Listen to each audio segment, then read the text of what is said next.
Let's go ahead and get started. Tom, do you feel ready? I know it's been a little bit here trying to get you going on Zoom this morning. So No, I'm good. I'm ready. Um, I'm sorry for the delay, but yeah, let's get this going because Anchor Harvey has kind of a very neat story how things have unfolded pre-COVID and then COVID. yes, So no, we've been perfect. very fortunate. Well, So yes, where would you like to start? we'll go ahead and get started. So first, I will just say the official welcome to everyone for today's Business as Unusual webinar. I didn't mention it earlier, but I'm Lisa Baining, one of the account managers at Red Caffeine, and I'll be the moderator for today's session. So thank you everyone for getting the chat started. Let's keep the conversation going while we're going through today. Please put questions in there for Tom or use the QA option. I'll make sure we answer those throughout. As you can see, everyone is on mute, so those are your options to get in touch with us. As a note, the session is being recorded, so you can listen back to it, or if you need to step away to take a phone call, don't worry, you won't miss any of Tom's great story. As we go through today, a quick shout out to our promotion that we're doing right now. So the first 5 registrants do get a $20 Grubhub gift card to order lunch from one of their favorite restaurants. So as we do continue with this pandemic and our restaurants, especially here in Illinois, are shuttered again, very hard hit, we want to make sure that we are supporting them the best we can. So our winners today were Julie H., Matt J., John L., Rochelle R., and Gina B. So please check your email and look for something from Lisa at Red Caffeine. It'll have more details for you. So with that, we will officially turn things over to Kathy Steele, who is the founder and president of Red Caffeine, as well as our guest, Tom LeFaivre, president of Anchor Harvey. So welcome, Tom and Kathy. All right. Thank you for having me. Yeah, absolutely. Tom, so great to have you on for sure. I'd love you to just start with giving us a little bit of a history of your journey, and then as well, a picture of Anchor Harvey and the business journey there. All right. At Anchor Harvey, I've been the president for almost 18 years. Over the 18-year period, Anchor Harvey has continually reinvented itself. And that's just because of the nature of the business environment. If you're not changing, your competition is, you'll be left behind. Most recently at Anchor Harvey, we have gone to 5 one-piece flow lines. We're a forge shop as compared to a casting shop. Casting, you melt metal, you pour it. Forge shops, you heat it and you squeeze it into shape. So that's a little distinction. But when we went to the one-piece flow, what that did for us, it allowed us to produce a forging in 3 hours, and the last process could take 12 to 24, but literally a part could get out the door within about 2 days. Prior to that, it was 21 days before a part left the building. So we forge aluminum, anywhere from a couple ounces up to about 35 pounds.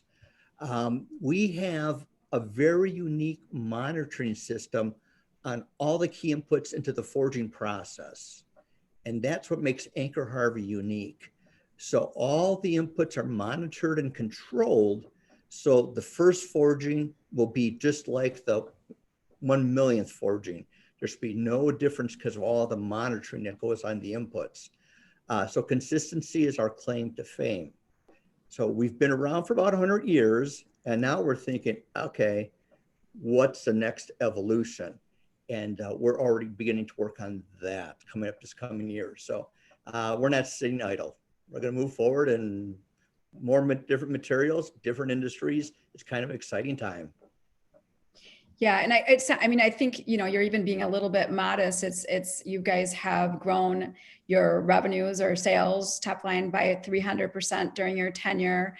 Working across a lot of the spectrum of manufacturing, you do have a very highly technical facility. So, really have invested in your operations. But about a year ago, you started to think about your brand. And so, as with many manufacturers, we see a lot of investment in operation and perfecting the way they deliver their product. But what made you embrace thinking about a reinvestment in the overall brand? Kathy, great question, because internally at Anchor Harvey, when we went to the one-piece flow, our operation had changed so much. but yet on the web page and the building, our literature, everything looked like it was the old Anchor Harvey. And Anchor Harvey had changed dramatically. So we were like, okay, it's time to get some help because, we're not experts on rebranding or a new web page.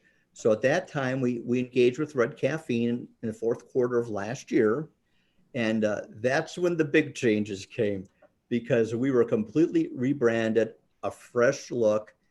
It helped us to find customers that value the value Anchor Harvey has to offer.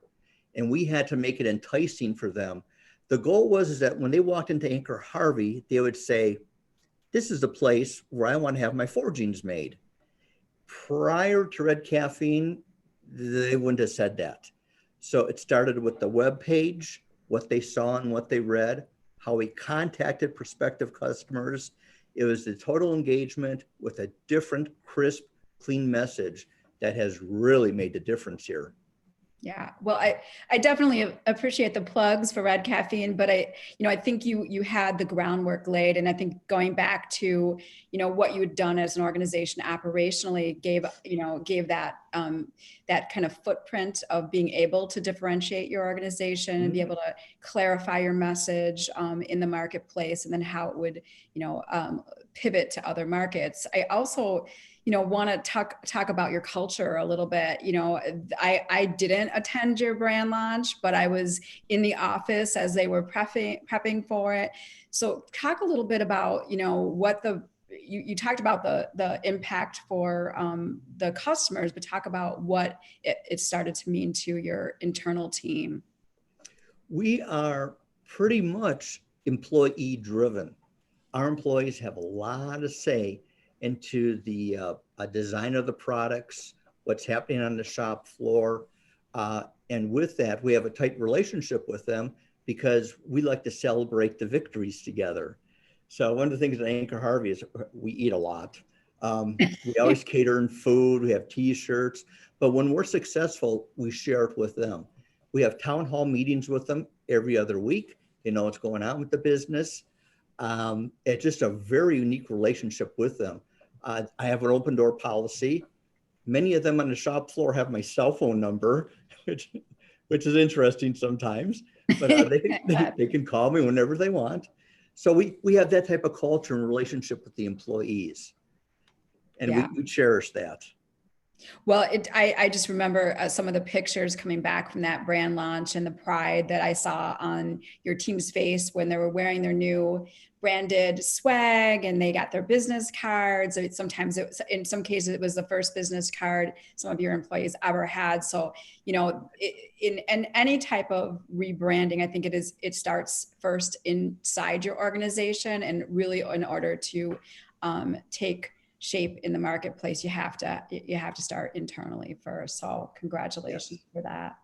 Yep. So in terms of, this year, you started down a path. We were invested in penetrating a new marketplace, and then that marketplace was really impacted by the pandemic. So can you talk to us about, going back to earlier this year where you were at, then it's March 11th or March 13th. What sort of happened then? We went down the aerospace road because finding customers that value our value is very conducive to aerospace. So starting last fall, the web page and how we're using media was all geared to aerospace. We received our AS 9100 certification the second week of March. Just great timing. Timing's everything. Just in time for Friday the 13th, when the Illinois governor said that the state would be closing down in about 4 days. And at that point, our book of business just got turned upside down.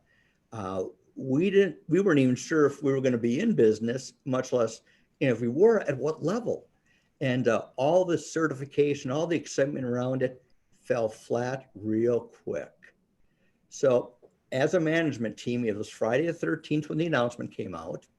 We were sitting in a conference room and we were like, we got to figure out what we're going to do here, or we're just going to send everybody home. We made a list of products that Anchor Harvey makes that would go to the government, first responders, police department, and military work. We contacted those agencies and we received exemption letters, which means we could stay open and produce product. So they're like, okay, so we have some orders. We had other orders from car companies and major motorcycle companies that just got canceled. But we had a pretty good book of business yet from kind of the ashes, what we had left. Next, we checked with our raw material suppliers. They were good. So, okay, we got orders, we got material. Next, it was the employees. And we implemented everything from the temperature checks to the masks to having social spacing. We hired cleaners on each shift to be cleaning handles and doorknobs, tables and chairs. And we implemented social spacing within our lunchroom. So we did that all within the first 2-3 weeks to make our employees feel secure. You're coming to Anchor Harvey, we're going to do as much as we can to keep you safe. So some orders, raw material, and employees. And here we go. We need more work yet. We were fortunate in that our marketing program had reached the point with the new web page. We were accessing new and different customers because the web page, the way it was designed, it has keywords involved in it. So if someone plugs in aluminum forging, Anchor Harvey comes up high. It's linked to other pages. So if they click on forging on a different page, up comes Anchor Harvey. So we were getting a good amount of traffic on our web page already. What we did though is we brought in a gal from the shop floor, and she started responding with pre-made emails and presentations to these contacts. We use a software called Lead Feeder. Whoever hits our webpage today, we see them tomorrow. And on Lead Feeder, you also see their names. Sometimes you see their email addresses, and you start to go after those individuals. And little by little, we started to generate work off of the web page and Lead Feeder. We weren't done. We had a lot more work to go yet. All trade shows were canceled. No customers were coming here. No customers wanted to see us. So it was getting to the point that if your web page and your marketing material wasn't on spot, wasn't good, you were going to have a problem. So we went into printed media. We had many articles that appeared in different trade magazines I would have never thought of, but we got our name out there. I've done some other podcasts that helped. On LinkedIn, we did mass mailings. Perfect time to do mass mailings. All the engineers were sitting at home for a couple of months. The open rate on the emails was extremely high because they were uninterrupted, maybe a little extra time on their hands, and they're opening up our emails. And who's this Anchor Harvey? And then they went to a web page that just looked world class. And then Lead Feeder told us they went to the web page, and then we started sending them more material. On our Facebook page too, that got spruced up also because they're going to go from LinkedIn to Facebook. They're going to do that whole network trying to check you out. And so we upped our game in all those areas, and it really paid off. So at the beginning, we had the work we kind of always had, and then we added some of the same type of customers. The second phase we hit was when there was a concern about meat processing plants, and they weren't sure what was going to happen. Anchor Harvey produces goods for hunting. We thought for sure that industry was going to be down and out. People weren't working. They're not going to be buying equipment to go hunting. Well, we were wrong. The hunters stepped up. If the meat's not going to be good, we're going to go get our own. That industry picked up. That was followed by the nearshoring or onshoring, however you want to say it. That was the next phase that hit as businesses kind of started to reopen. They were like, hang on a second, I don't want to go back over there to source my products.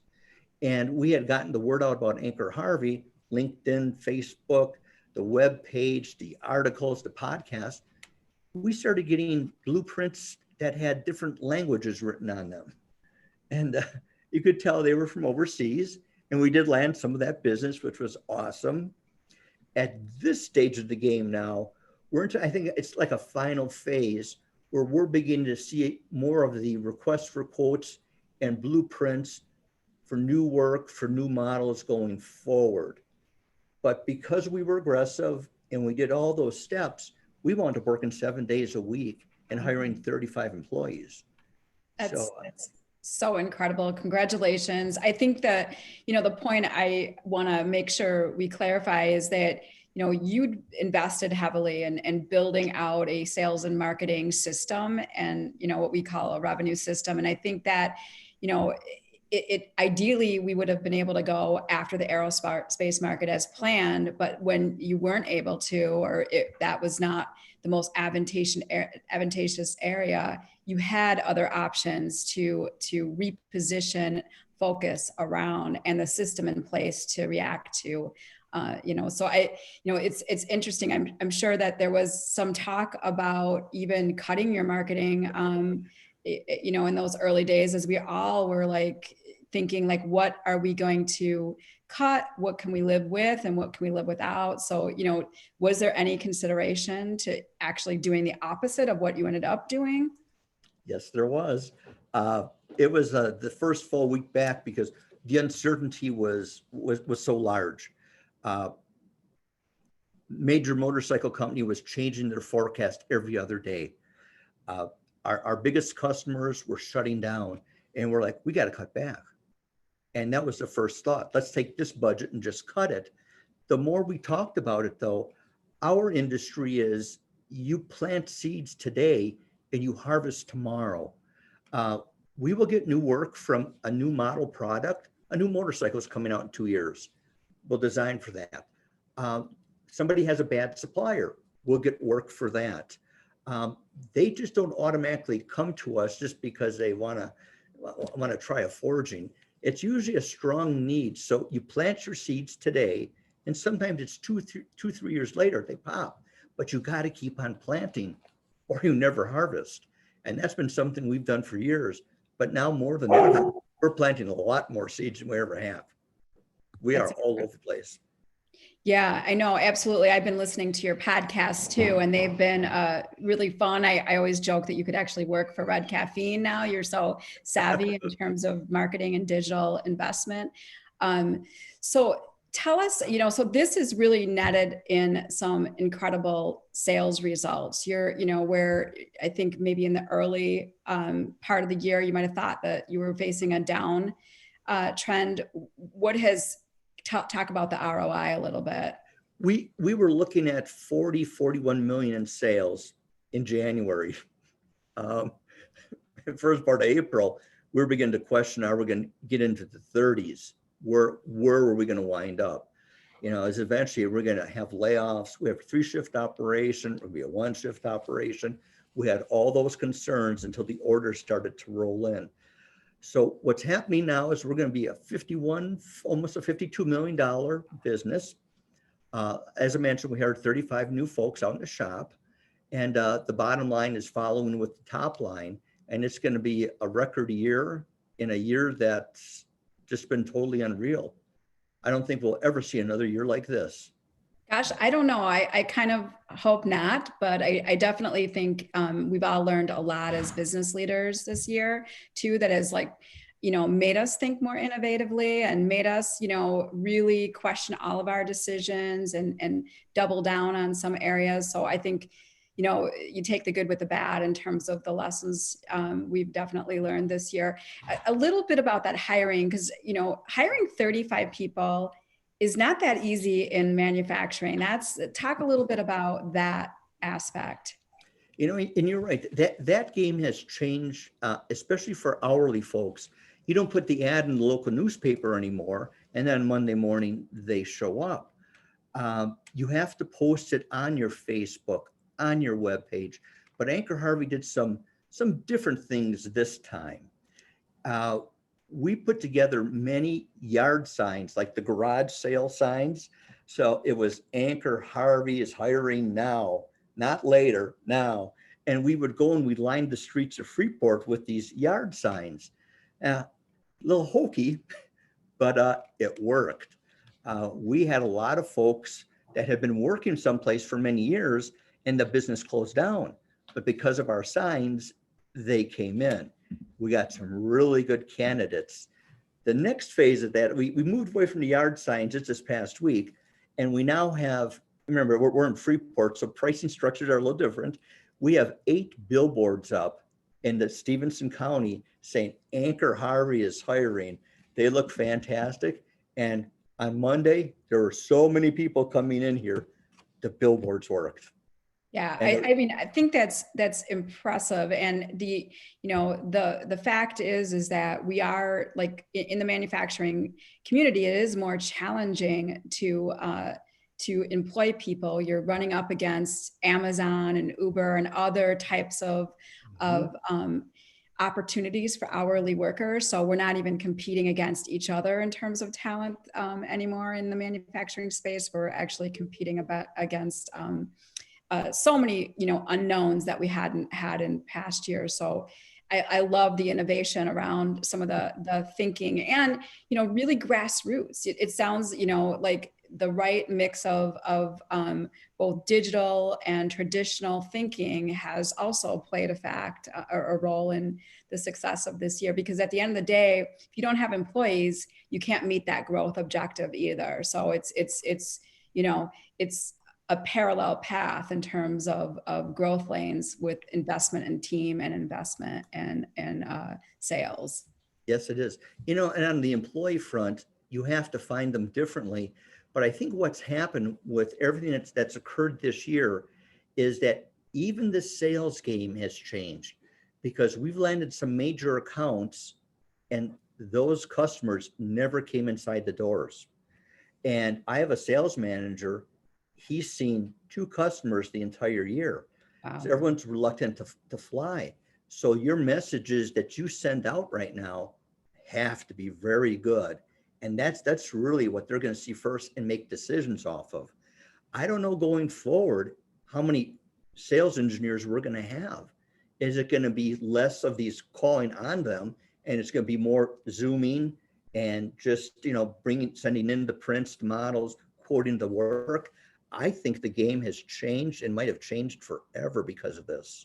Yeah, I couldn't agree more. I mean, I feel like we've all been moving to a digital first sales experience for a while, and the pandemic has just accelerated this. So those that have really invested or are starting to level up the tools and technology and processes around sales and marketing from a digital standpoint are going to be the winners in this situation. So, I couldn't agree more. And I also love the fact that, I always feel that when you're putting it out there that you're hiring, and that also speaks to your stability in the marketplace. So, that even customers find that, a good, something good in terms of when they're evaluating organizations. They want to see that you're growing your people count too. Yep. Well, the one last thing we're doing this week, and this is kind of fun, for our employees, we are giving them yard signs they can put in front of their house that says, "An Anchor Harvey rock star lives here." Oh, and, wow. And they are taking them and they're putting them on their front lawns throughout their neighborhoods. So kind of another way to advertise in the local area that, check out Anchor Harvey. Well, have them take a picture with their sign and post it on LinkedIn and Facebook too, so that we can, great idea. that Yes. Traditional experience. So Yes. what is going to happen for next as we look to 2021? Where are you guys, focusing your thinking?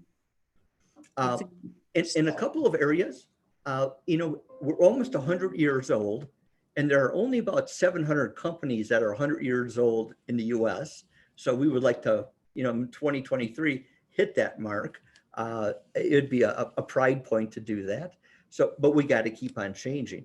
So we are, I think, doing a better job of getting our message out there, and we're selling the sizzle that Anchor Harvey has to offer. But internally, we know we got to continue to up our game. We forge different grades of aluminum. We are now going into some more exotic materials that few Ford shops in the country use, just because of lack of knowledge. So we're spending some money on some talent to get us to that level. And also with our little, I'll call it the sales machine, the lead machine, we are going after many different industries. There are so many, but the hottest one we're after, electric vehicles, whether it's cars or trucks or semi trucks. You read about Amazon, they're all going electric trucks. So, and those vehicles are so different. And there's no muffler clamps, but there are other applications for aluminum forgings on the vehicles. So we're working that very hard right now. So Yeah, we'll I love that. see where it goes. That's going to be an exciting campaign. I can't wait to see the output of that. So I Yeah. want to let start to open it up for some questions from our guests. Is there any questions that have come through, Lise?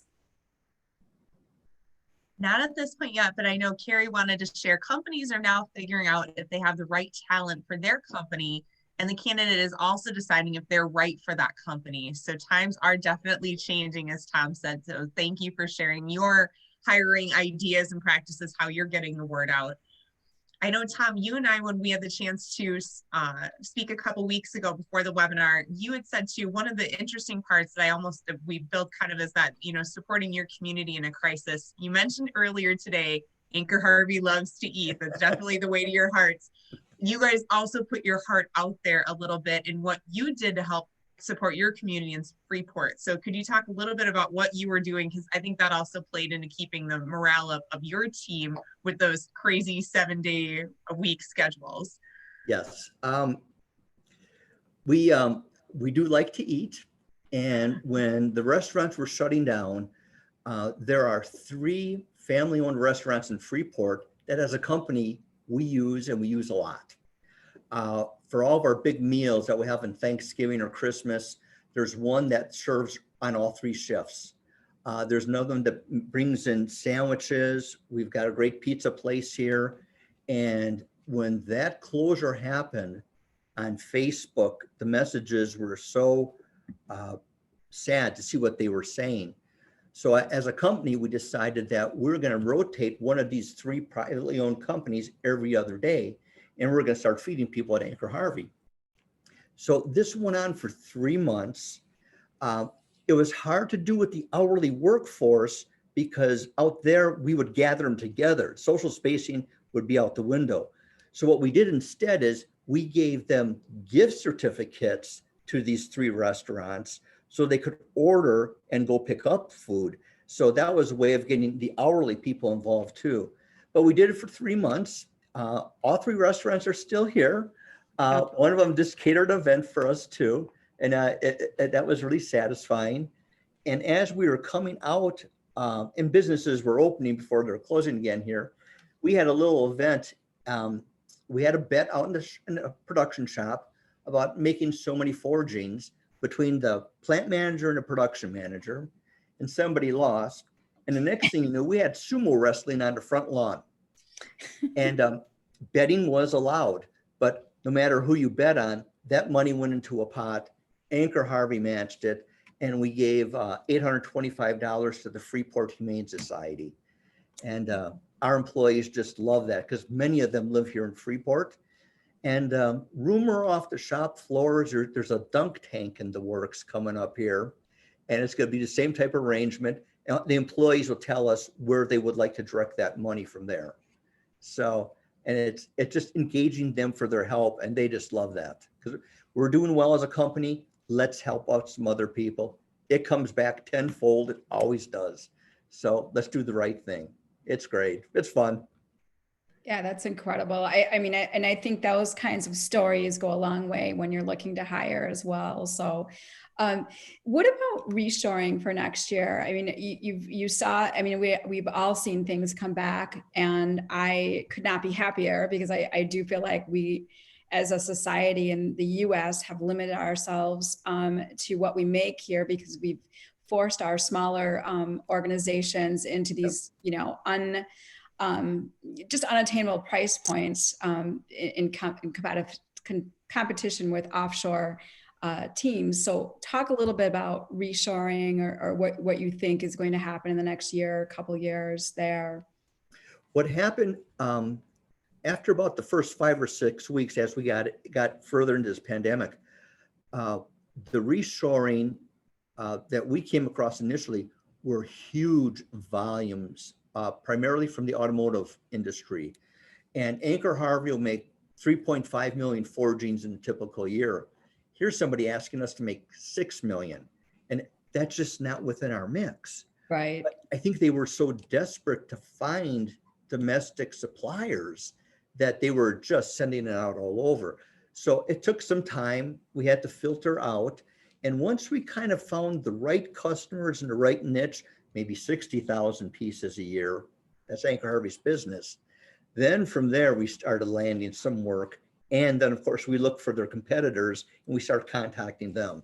So there was a filtering out period. Going forward, I believe we're going to see more coming back into this country.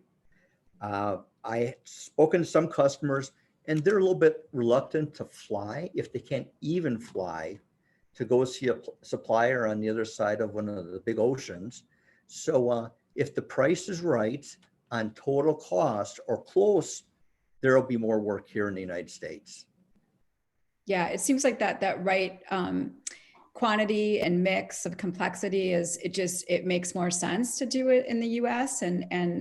So I hope you're right. I hope we don't again start to put ourselves in a position that we were in this year, because it was pretty scary. It looks like we did get a question, and it sounds like you made the decision to pivot rather than retrench very quickly. What were some of the areas that you had to evaluate?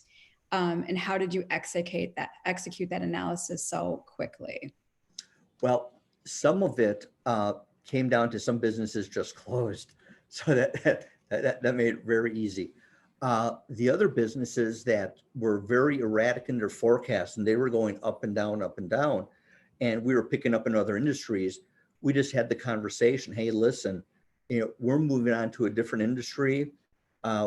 And we're not going to be able to handle your erratic orders. And so we very professionally and politely parted ways because the book of business was changing and we had to change with what was coming at us. So although maybe a good customer for 5 years, they were too erratic for us and it just wasn't fitting in our mix. So there were some of those hard conversations, but they moved on. I'm sure they found another Ford shop that kind of matched up with them. And we found other customers that matched better with our niche, our quantities we like to produce.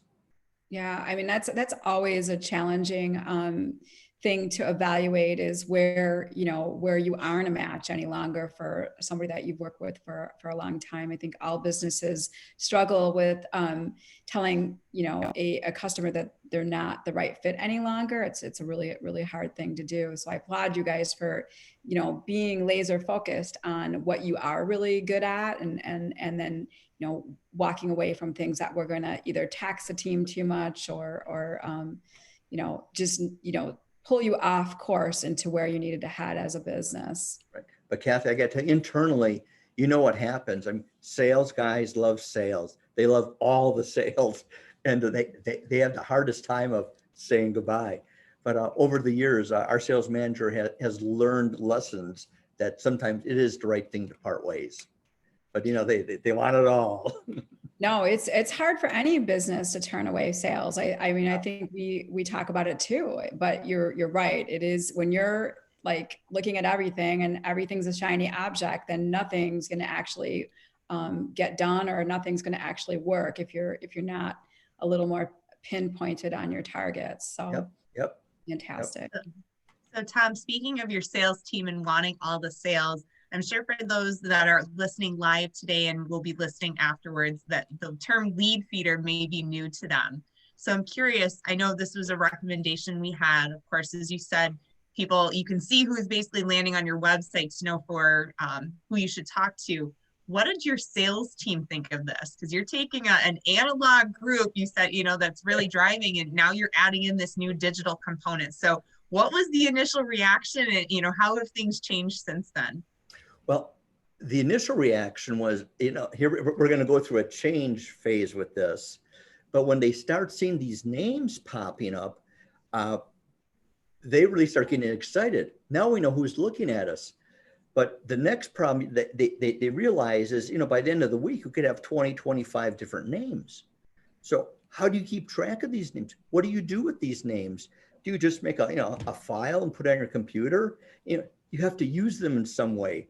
And we had some creative ideas with Red Caffeine of how to track those, how to send out emails, send out proposals that were well put together, so a customer would be impressed with what they're receiving from us. So it's getting the leads' names are important, but it's what you do with them next that's so critical. And a lot of the sales folks they didn't get that. So we help with that process of putting somebody in place. Red Caffeine helped with drafting these awesome letters, and then we search, of course, for these competitors that have hit our page too. So it's a little lead machine that is developed with LeFaivre. That's where it starts, the tip of the iceberg. But then we do more prospecting off of that. So it's been good. They love it now, but at first, I think they just felt it would be a lot of work, but it was well worth it. Well worth it. Yeah, I do feel like sometimes in terms of just a space, we have a lot of subject matters experts in sales roles, and so just giving them the tools to do what they do best, giving them some templates, giving them some roadmaps. They're always, you guys are really excellent at process, so just building a process to follow, and then they can nuance it and make it their own, but not having to start from scratch. And it does help people embrace technology and technical approaches to sales when we're taking sort of the mystery out of how to use these tools too. Sure. What's happened at Anchor Harvey is our sales manager is very knowledgeable of the process, understands foragings, machinings, but he was never the world's greatest prospector. So he's really out of prospecting now, and the machine does the prospecting for him. And as it gets to that point where they send in requests for a quote, how much would this cost? Then we give it to him, because now we got someone that's hot on the hook, and then he is more efficient. So it's turned out to be a great little machine, makes him more efficient. So much better.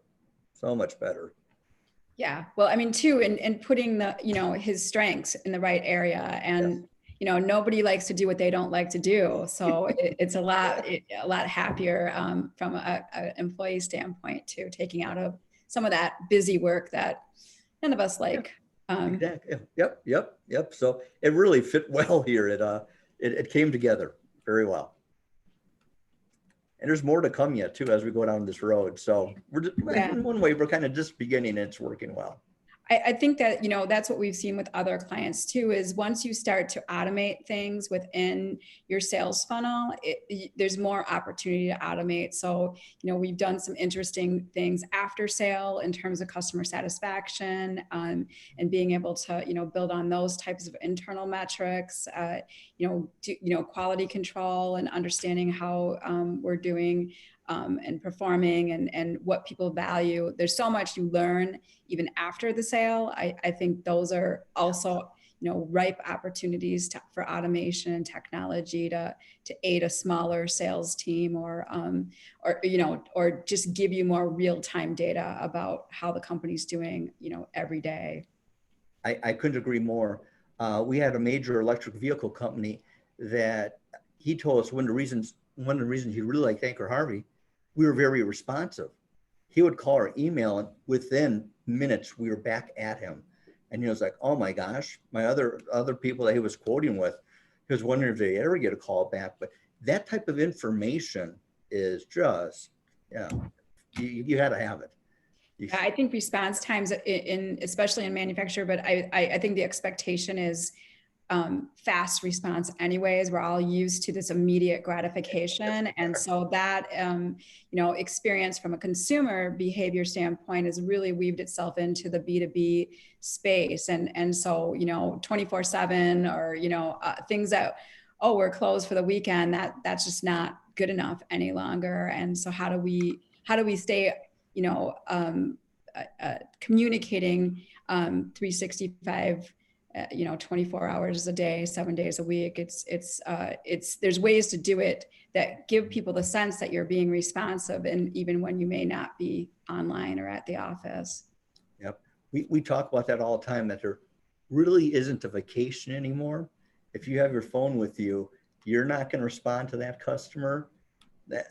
Our salespeople, we do respond to customers. So, then internally what we'll do is we realize that it is a 7-day week job for certain individuals.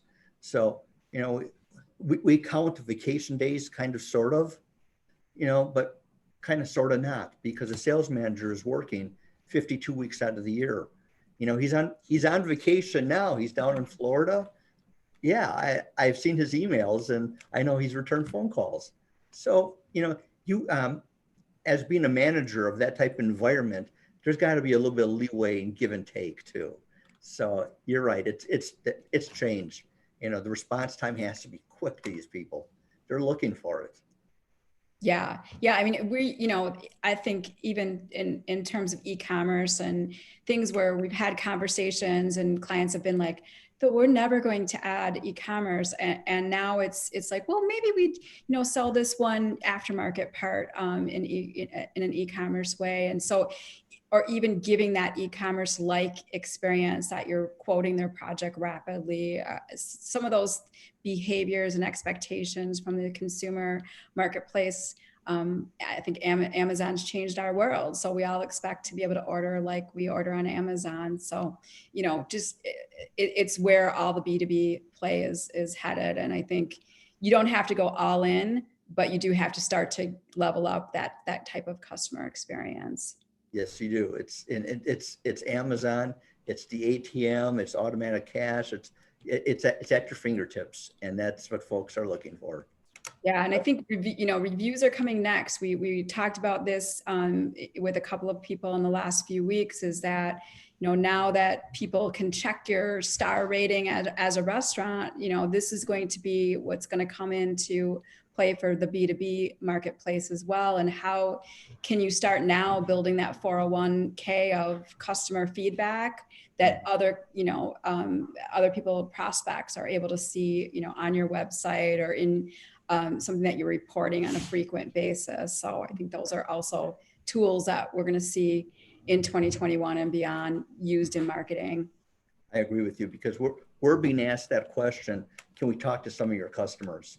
And I tell you what, 5 years ago, we never got that question, but now they want to talk to some of our customers, which is fine. We have some great stories, but eventually, you're right, it will be right there. It's going to be the Yelp or, Glassdoor has it. It's going to be out there, your rating of how you're performing. It's going to be there. Yeah, and it's a great search engine optimization tool too. So, those that are like jumping on to that kind of strategy now are going to really see it pay dividends in, a year from now or 2 years from now. That investment, a couple hundred good reviews for a restaurant could have that same impact for a B2B business. I agree. I totally agree. Yes. All great things to work on for next year. So we're like Anchor Harvey 2021, taking over the world. So yeah, we'll have to circle back this time next year, Tom, and see, what all, got activated and where you end up at the end of next year. That would be great, because like I said, we're changing, and we have to change. We like changing, and we're doing it. So that's great. Need to survive. This year, our motto is, we need to thrive and survive. That's what we told our employees back in March. And they were like, yeah, we do, because my spouse isn't working, or other members of the family weren't working. And they're like, at Anchor Harvey, we need to thrive and survive. I need a paycheck. And it kind of brought us together. So we'll see what happens. It's going to be an exciting year. Well, I think you guys did that exceptionally well, not only for your team, but also telling us how you help support your community during that time. You've gotten your team on board with just continuing to give back when you're in that position. But I think too, Tom, great takeaways today. Plant the seeds now, even if you're not quite sure what that is. You guys are definitely seeing the dividends of, 18 months ago, making that decision to do the brand refresh and actually get yourselves out there. And now it almost feels like you've got a bit of a snowball going, that you're getting the leads, you've got the processes in place. So start today, don't start tomorrow, start making those differences. And then just how you really approach things. You guys have been very innovative. You've been great on podcasts, jumping into those. Your reshoring campaign, incorporating tools like LeadFeeder, just, a phenomenal way to show that it's never too late to learn something new. It's true, especially in this day and age. You have to be. It moves so fast. It does. Yeah.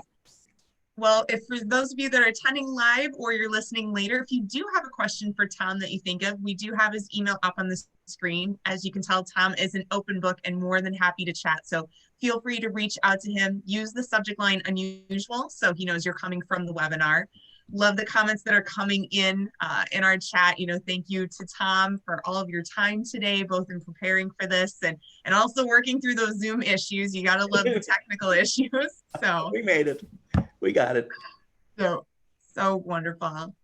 Well, for those of you looking to join us again in the next 2 weeks, I still have the date up here is November 5th, but it's actually November 19th. So let's jump ahead 2 weeks. We'll be featuring Allison Grealis, who's the founder and president of the Women in Manufacturing Association, otherwise known as WIM. We are so excited to have Allison. We are going to be focusing in on what we're terming Manufacturing 4.0, so different trends and topics as we move into 2021. Allison has also been part of an amazing survey. The results are not yet released, but really focusing in on diversity and inclusion. So different ways that you can support that within your manufacturing environment. And then lastly, navigating your manufacturing career. So different tips and tricks that women in manufacturing have come up with for any individual, not just women, but wanting to share that with our audience, knowing as we go into the next year, especially in our core audience of manufacturers, how we continue to survive and thrive and really develop ourselves into the next best version that we can be, just to help next year go hopefully a little bit better. So you can go to www.redcaffeine.com. Right on the main page, we have the business as unusual link. You can click there to register for Allison's session, which will be up by tomorrow morning. So stay tuned for that. We'll also follow up with those of you who registered with a link to Tom's webinar, as well as how to register for Allison. So you will all be getting this recording if you'd like to share it with someone else. This was your first time attending Business as Unusual. I hope you enjoyed listening to Tom and Kathy today and really diving into this topic. If you want to learn more about what Red Caffeine does and how we are growth consultants helping build badass brands that people want to work with and for, you can reach out to us at connect@redcaffeine.com. Thanks so much, everyone, and enjoy the rest of your day.